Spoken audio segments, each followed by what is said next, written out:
ফেসি সরকার ছাড়া প্রথম বছর খুবই ভালো লাগছে, খুবই আনন্দে।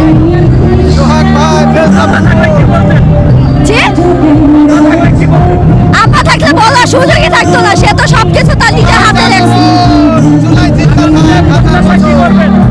আগামীতে প্রত্যাশা একটাই যে যেই আসুক দেশটা যাতে সুষ্ঠুভাবে পরিচালনা করে। গণহত্যা করেছেন, চলে গেছেন, এখন আজকে তো জুলাই ঘোষণা করতে, এখন প্রথম ইচ্ছে হচ্ছে ওনাকে এনে একটা শাস্তি মানে শাস্তি দেওয়া, যাতে পরবর্তী কেউ এরকম স্বৈরাচার না হয়ে উঠতে পারে। এখন উনি চলে গেছেন, এখন একমাত্র চাওয়া হচ্ছে ওনাকে ফিরিয়ে এনে শাস্তি দেওয়া হোক, যাতে ভবিষ্যতে কেউ এই পর্যায়ে যাওয়ার সাহসটা না পায়, স্বৈরাচার হওয়ার সাহসটা না পায়। আর অবশ্যই পাশাপাশি দেশের সংস্কারটা প্রাধান্য দেওয়া উচিত। আজকের দিনটা উপভোগ করছি ভালো, 1 বছর পর আমরা জুলাই ঘোষণাপত্র পেলাম।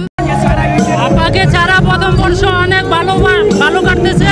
আমরা ষড়যন্ত্র থেকে মুক্তি পাইছি, স্বৈরশাসন থেকে মুক্তি পেয়েছি। ভবিষ্যতে যদি কোনো রাজনৈতিক দল স্বৈরশাসক হতে চায়, আমরা আবারও সেই আবার মতো তাদেরকে এই দেশ থেকে বিতাড়িত করে দেবো ইনশাল্লাহ। আপাকে ছাড়া ঈদের মতো লাগছে ভাই, আজকের দিনটা মনে হচ্ছে যেন আপাকে ছাড়া, বুঝছেন? অনেক ভালো কাটছে ভাইয়া, আলহামদুলিল্লাহ অনেক ভালো কাটছে। আগামী বছর তুলনায় অনেক ভালো। খুব ভালো লাগতেছে, কথা বলে আমি আসছি, খুব ভালো লাগতেছে। কোথা থেকে আসছেন? উত্তরবঙ্গ পঞ্চগড় ডিস্ট্রিক্ট থেকে।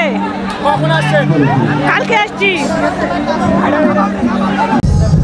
আমাদের অনুভূতি প্রকাশ করার মতো কোনো শক্তি নেই। আমরা অত্যন্ত সুন্দরভাবে আনন্দের সাথে আমরা এই আজকে ৩৬শে জুলাই আমাদের স্বাধীনতার দিবস, বিজয় দিবস, দ্বিতীয় স্বাধীনতা দিবস উদযাপন করেছি। আমাদের অনুভূতি খুবই সুন্দর। হাসিনা আপাকে ছাড়া প্রথম বর্ষ উদযাপন খুবই ভালো লাগছে আমাদের। আমরা স্বৈরাচার পতনের 1 বছর উদযাপন করতে এখানে এসেছি, আমাদের সবার অনেক ভালো লাগতেছে। কার সাথে আসছেন? আমার আপুর সাথে আসছি। প্রত্যাশা কি আছে আগামীতে? আগামীতে স্বৈরাচার মুক্ত বাংলাদেশ আশা করছি এবং যারা শহীদ হয়েছেন তাদের